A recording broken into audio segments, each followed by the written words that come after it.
ஜனநாயகன் படப்பிடிப்பிற்காக வியாழக்கிழமை தாவேக தலைவரும் நடிகருமான விஜய் கொடைக்கானல் செல்கிறார். தமிழக வெற்றிக் கழகம் என்ற அரசியல் கட்சியை தொடங்கிய பிறகு நடிகர் விஜய் தீவிர அரசியலில் கவனம் செலுத்தி வருகிறார். இந்நிலையில் தனது திரை வாழ்க்கையில் கடைசி படமான ஜனநாயகன் படத்திலும் நடிகர் விஜய் நடித்து வருகிறார். அடுத்த ஆண்டு திரைப்படம் வெளியாகும் நிலையில் அதற்கான இறுதிக்கட்ட படப்பிடிப்பு மும்முரமாக நடந்து வருகிறது.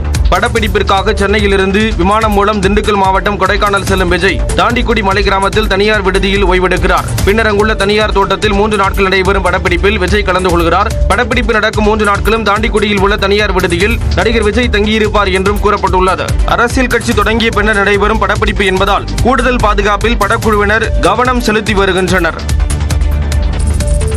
தமிழக வெற்றிக் கழக தொண்டர்கள் தனது வாகனங்களில் ஏறவோ குதிக்கவோ வேண்டாம் என வலியுறுத்தி இருந்த விஜய் தலைமை ஒழுங்கு நடவடிக்கை மற்றும் மண்டல ஒழுங்கு நடவடிக்கை குழுக்களை அமைத்துள்ளார். கடந்த வாரம் கோவையில் நடைபெற்ற தாவேகவின் பூத் கமிட்டி கூட்ட அரங்கின் தடுப்புகளை உடைத்து ரசிகர்கள் புகுந்ததால் அக்கட்சியின் பொதுச் செயலாளர் ஆனந்த் உள்ளிட்டோர் காயமடைந்தனர். மேலும் நடிகர் விஜயின் வாகனத்தின் மீது தொண்டர்கள் ஏறியதால் பரபரப்பு ஏற்பட்டது.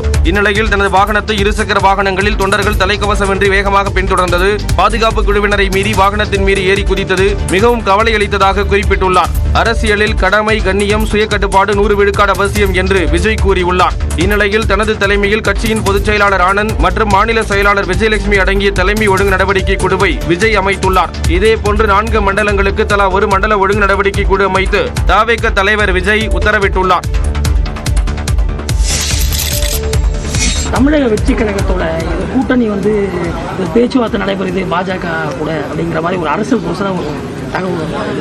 நீங்க சொல்ற அரசியல் புரசல் எனக்கு தெரியல. நான் நேற்று தான் பாரத பிரதமர் நரேந்திர மோடி அவர்களையும் உள்துறை அமைச்சர் திரு அமித்ஷா அவர்களையும் பார்த்துட்டு நேரே அம்பாளை பார்க்க வந்திருக்கிறேன்.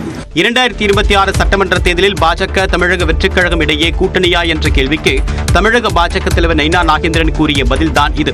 காஞ்சிபுரத்தில் செய்தியாளர்களை சந்தித்த நைனா நாகேந்திரன் பாஜக தமிழக வெற்றிக் கழக கூட்டணி பேச்சுவார்த்தை நடப்பது குறித்து தெரியவில்லை என்றும் தேர்தலுக்கு இன்னும் 1 ஆண்டு இருப்பதாகவும் கூறினார். தேர்தல் பணியை திமுக ஆரம்பித்தாலும் ஆட்சிக்கு வருவதை மக்கள் தான் முடிவு செய்வார்கள் என்று கூறிய நைனா நாகேந்திரன் திமுக ஆட்சி விரைவில் அகற்றப்படும் என்றும் கூறியுள்ளார். முன்னதாக காஞ்சிபுரம் சங்கர மடத்தின் 71வது இளைய பீடாதிபதியாக கணேசவர்மா பொறுப்பேற்றுக் கொண்ட நிகழ்ச்சியில் நயினார் நாகேந்திரன் கலந்து கொண்டார். வன்னியர் சங்கத்தின் சித்திரை முழு நிலவு மாநாட்டிற்கு ராமதாஸ் மற்றும் அவரின் மகன் அன்புமணி ஆகியோர் தங்களை முன்னிலைப்படுத்தி தனித்தனி பாடல்கள் வெளியிட்டது சர்ச்சையாகியுள்ளது. வரும் 11ஆம் தேதி திருவிடந்தை கிழக்கு கடற்கரை சாலை அருகே சித்திரை முழு நிலவு மாநாடு 12 ஆண்டுகளுக்கு பிறகு நடைபெற உள்ளது. அதற்காக அன்புமணி ராமதாஸ் ஒரு பாடலை வெளியிட்டார். அதில் ஒரு இடத்தில் மட்டுமே ராமதாஸின் புகைப்படம் இருந்தது. பாடுபட்டு உழைக்கும் நம்ம பாட்டாளிங்க கூட்டம் ஒன்னா சேர்ந்து நின்னா நம்ம எதிரி எடுப்பா ஓட்டம் தொடங்கிடுச்சு இப்போ நம்ம அண்ணனோட ஆட்டம் அவர் சொன்னா கேட்கும் கூட்டம் நம்ம காட்டலாம் முன்னோட்டம். இந்த சூழலில் மாநாட்டையொட்டி பாமக நிறுவனர் அன்புமணி ராமதாஸ் ஒரு வீடியோவை வெளியிட்டார். அதில் அன்புமணியின் படம் ஒரு இடத்தில் கூட இடம்பெறவில்லை. நேரம் ஓடி வாங்க ஐயா அழைக்கிறார், ஐயா அழைக்கிறார், ஐயா அழைக்கிறார், ஆணும் பெண்ணும் ஓடி வாங்க ஐயா அழைக்கிறார். பாமகவில் முகுந்தன் நியமனம் தொடர்பாக ராமதாஸ் அன்புமணி இடையே பொது மேடையில் கருத்து வேறுபாடு ஏற்பட்ட நிலையில் அந்த பிரச்சினை சுமூக முடிவை எட்டியதாக ஜி.கே. மணி குறிப்பிட்டார். இந்நிலையில் அன்புமணியும் ராமதாசும் தனித்தனி பாடல்கள் வெளியிட்டதால் பரபரப்பு நிலவியது.